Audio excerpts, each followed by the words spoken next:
Capillary भन्ने हुन्छ कपालको रौँभन्दा पनि सानो छिद्र छिद्र तल पुगेको हुन्छ।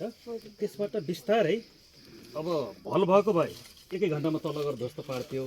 यहाँ राखिसकेपछि त्यसले 2 महिना होस् 3 महिना होस् 4 महिना होस् 5 महिना त्यसपछि बिस्तारै त्यो पालबाट विभिन्न यहाँको तल मात्रै जान्छ भन्ने छैन, यता पनि जान्छ यता पनि जान्छ, अथवा यो डाँडाभन्दा उता अर्को के बस्ती पर्छ उता धनुषा। अब यहाँ गरेको चाहिँ यहाँ जम्मा पारेको पानी त्यो कपालको रङभन्दा चाहिँ सानो त्यो छिद्रबाट तल तल पुगेर धनुषाको खेतमा पनि जान्छ बिस्तारै होइन।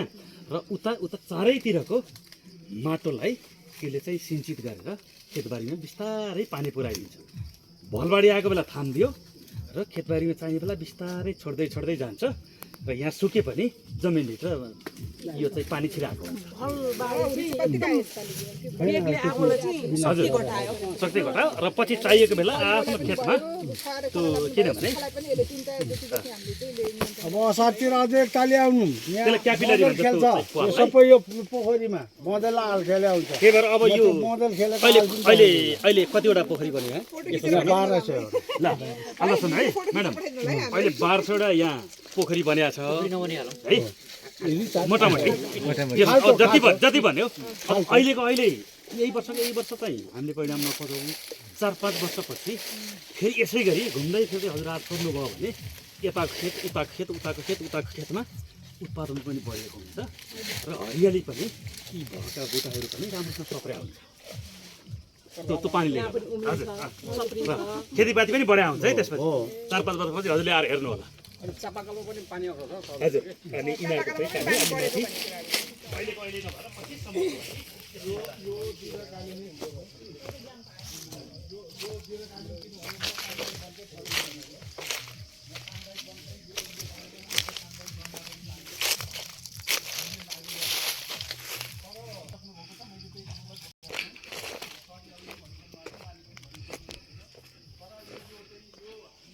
यसरी यो जङ्गलमा चाहिँ 1200 भन्दा बढी चाहिँ यो खालको टिकटको खाल्डोहरू चाहिँ बनाएर चाहिँ राखिएको छ। अघि हामीले सुन्यौँ यसले गर्दाखेरि चाहिँ पानी पर्दाखेरि चाहिँ आउने जुन बाढीहरू हुन्छ, जस्तै यो त यहाँ बाटो जस्तै देखिन्छ, जुन चाहिँ यो अग्निरेखा पनि काटिएको हो। यसमा पातहरू छैन यो बिचमा र यो पानी आउँदाखेरि चाहिँ यसले यो यहाँनिर जस्तै यो मानौ इक्जाम्पलको लागि यहाँबाट यतातिर आउने पानी यो खाल्डोमा बस्ने भयो र यो खाल्डोमा भरिसकेपछि यहाँबाट पानी अब यहाँ जाने भयो, यो अर्को खाल्डोमा जाने भयो, त्यहाँ पनि भरिसकेपछि विभिन्न यो अन्य खाल्डोमा जाने भयो। यसरी त्यो आएको पानीलाई चाहिँ सिधै बस्तीसम्म चाहिँ जानलाई चाहिँ यस्ता खाल्डाहरूले चाहिँ रोक्ने भयो, जसले गर्दा गाउँभरि बाढी पनि रोकिने भयो र यसले गर्दाखेरि चाहिँ पानी पनि जमिनको सतहबाट सोसेर चाहिँ तल जाने भयो, जसले गर्दा रुख बिरुवालाई पनि यसले सहज हुने भयो र गाउँ बस्तीमा पनि पानी नसुक्ने एउटा वातावरण बन्ने भयो।